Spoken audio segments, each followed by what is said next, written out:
Welcome to pen drive study. இன்றைக்கி நம்ம வரப்போகிற டிஎன்பிஎஸ்சி குரூப் 4 எக்ஸாமுக்கான இம்பார்ட்டன்ட் பிடிஎஃப் கம்பெரிஷன் நாங்கள் பார்த்துக்கிட்டு இருக்கோம். ஆல் டிக்கெட் வந்துருச்சு. உங்களோட ரிவிஷனில் நீங்கள் இருப்பீங்க, சரிங்களாங்க. அப்போ இந்த ப்ரீவியஸ் இயர் கொஸ்டின் ரொம்ப உங்களுக்கு ஹெல்ப்ஃபுல்லாக இருக்கும். இது வரைக்கும் எனக்கு படிக்கவே இல்லை சார், இனிமேல் தான் படிக்கணுன்றவங்க கூட இந்த பொதுத்தமிழ் அண்ட் மென்டல் எபிலிட்டியில் உங்களோட குறிய வைங்க, சரிங்களா. இந்த பிடிஎஃப் ப்ளஸ் இந்த மென்டல் எபிலிட்டி பிடிஎஃப், சரிங்களா. ரெண்டுத்துலேயும் ஒரு 125 கொஸ்டின் வரும். அதில் ஒரு 110 ப்ளஸ் கிராஸ் பண்ண பாருங்கள், சரிங்களா. ஏன்னா லாங்குவேஜ் பேப்பர் தான் கொஞ்சம் கிரிட்டிக்கலாக இருக்கும்.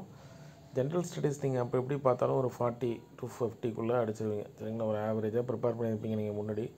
சார் இப்போ டைம் போயிடுச்சு சார், முடிக்கணுன்றவங்க பொதுத்தமிழ் அண்ட் மென்டல் எபிலிட்டியாவது இந்த இருக்கக்கூடிய நாட்களில் படிங்க, சரிங்களா. ஏன்னா அட்லீஸ்ட் உங்களுக்கு குரூப் 2 and 2A நோட்டிஃபிகேஷனோட ஒரு 10 நாளில் வந்துடும். அதில் உங்களுக்கு கான்ஃபிடென்ஸ் லெவலையாவது இன்க்ரீஸ் பண்ணலாம். ஹூ நோஸ், இந்த பொதுத்தமிழ் மேக்ஸை மட்டும் வச்சே நிறைய பேர் வேலை வாங்கியிருக்காங்க, சரிங்க. நம்ம என்ன பண்ணியிருக்கோம், 7 அழகையும் தனியாக பிரித்து அதுக்குள்ளே இருக்க இதையும் நம்ம பிரிச்சிட்டோம், சரிங்களா. இப்போ நீங்கள் பார்த்தீங்கன்னா இது அழகு 1, நான் பேஜ் நம்பர்ஸோட நீட்டாக கொடுத்துட்டேன். இதில் வந்து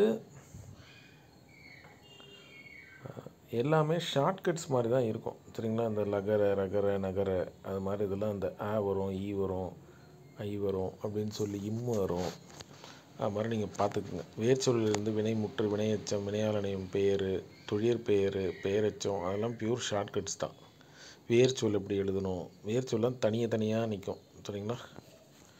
ஒரு ஏவல் வினா மாதிரி இருக்கும், அது மாதிரி ஒருமைப்பன்மை எல்லாத்துக்கும் ஷார்ட்கட்ஸ் இருக்குது. நீங்கள் என்ன பண்ணுங்கள், யாராவது ஒரு நல்லா ப்ரிப்பேர் பண்ணுறவங்க கிட்ட போய் உட்காந்திங்கன்னா அவங்க ஒரு ஷார்ட்கட்ஸாக உங்களுக்கு கொடுப்பாங்க.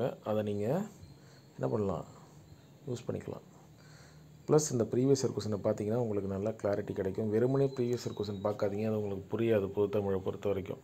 ஏன்னா சில ஷார்ட்கட்ஸ் இருக்குது, எப்படின்னா எப்படி அப்படின்னு சொல்லிட்டு, சரிங்களா. அதை நீங்கள் பார்த்தா தான் உங்களுக்கு புரியும்.